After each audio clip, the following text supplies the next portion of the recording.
마태복음 5장 8복으로 시작된 예수님의 산상설교 중에 비판이라는 주제로 예수님이 말씀하신 부분입니다. 바로 본론으로 비판에 대해서 몇 가지로 보겠습니다. 첫째는 내가 하는 비판이 내게 다시 돌아온다는 것을 알아야 합니다.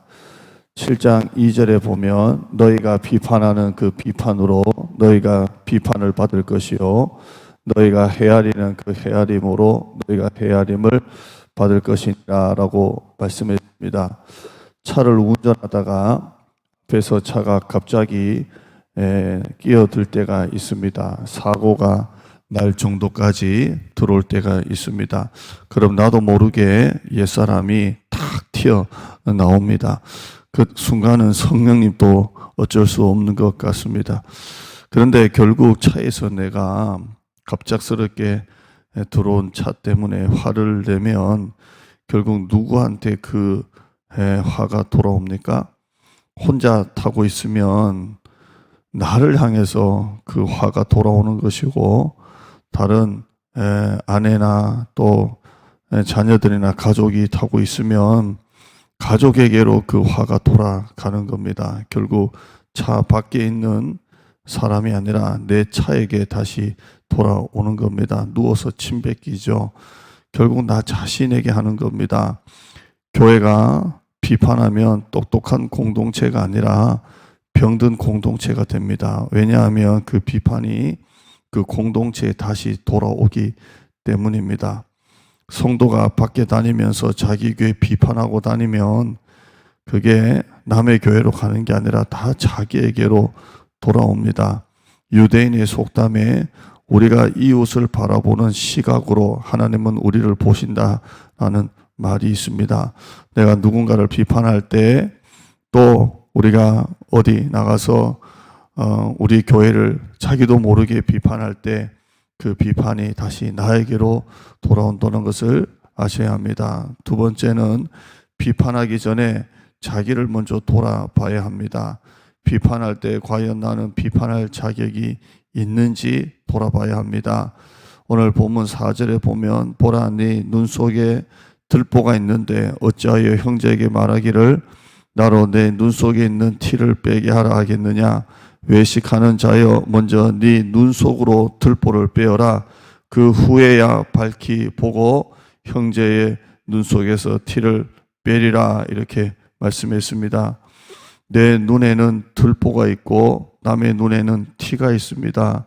어느 게 더 큽니까? 자기 눈에 있는 들보는 보지 못하고 남의 티는 그렇게 찾아내서 비판하는 사람이 있습니다. 먼저 남의 티에 대해서 비판하기 전에 자기 안에 있는 들보를 봐야 합니다. 자기를 먼저 살펴보기 전에 우리는 남의 티를 먼저 살피는 일에 익숙해져 있습니다. 자기 허물은 합리화되고 남의 허물은 부풀리는 게 우리의 습관적 버릇입니다. 내가 하면 예술이고 남이 하면 이런 말도 있습니다. 우리는 자신은 보지 않고 다 남의 탓하고 남의 티에 대해서 이렇게 말할 때가 있습니다. 건강한 공동체는 저 사람 때문이야, 저 사람이 문제야, 저 사람이 탓이야가 아니라 내가 부족해서 그래, 내가 기도하지 못했어, 내가 제대로 섬기지 못해서 말하는 공동체가 건강한 공동체입니다. 예수님은 다른 형제의 눈 속에 있는 티를 보지 않고 다른 형제 속에 있는 눈물을 보았던 분입니다. 여러분은 오늘 이 말씀을 통해 다른 형제에게 있는 우리 티를 보시는 분이 아니라 그 형제 속에 있는 눈물을 보는 여러분 되시기를 바랍니다. 세 번째는 어떤 비판보다 축복하는 게 성경적입니다. 예수님은 제자들을 전도 현장으로 파송할 때 평안을 빌고 축복하라 그랬습니다. 만약 너희가 빈 평안이 그 집에 합당하지 아니하면 그 빈 평안이 다시 너에게로 돌아올 것이다라고 말씀했습니다. 우리가 해야 될 사명은 축복입니다. 축복해서 그 빈 평안이 그 사람에게 합당하지 아니하면 그 축복은 다시 나에게로 돌아옵니다. 부활하신 후에도 예수님께서는 제자들을 찾아가시면서 어찌하여 너희가 나를 버렸느냐, 어찌하여 너희가 나를 배신했느냐 하지 않으시고 제자들을 축복하셨습니다. 제자들 한가운데 서셔서 너에게 평강이 있을지어다 라고 주님은 축복하셨습니다. 마지막으로 네 번째 결론은 비판보다 사랑의 마음을 달라고 구해야 합니다. 나는 모자란데, 나는 부족한데 남은 완전해야 한다는 것은 모순입니다. 나는 모자란데 남은 어떻게 완전합니까? 이게 예수님의 마음으로 바뀌어야 합니다. 우리가 지금까지 얼마나 비판을 습관처럼 해왔습니까? 그걸 우리는 오히려 제대로 본다라는 마음으로, 또 내가 고쳐야 된다, 바꿔야 된다라는 어떤 의의라는 마음으로 얼마나 남을 비판했습니까? 여러분은 오늘 말씀을 통해서 정리하면서 좀 전에 드렸던 말씀, 남의 눈 속에 있는 티를 보시는 게 아니라 그 속에는 눈물을 보시고 그들의 아픔과 함께하고 그들을 위해서 오히려 더 품고 기도하는 여러분 되시기를 축복합니다. 오늘 또 죄는 거절하시고 예수님은 가까이 하시고 성령님은 동행하시고 하나님께 순종하는 하루가 되시기를 바랍니다. 예배와 기도와 말씀이 거룩한 삶의 습관이 되시고 여러분의 삶의 중심에 예배와 말씀이 있기를 주님의 이름으로 축복합니다. 오늘 수요예배 승리합시다.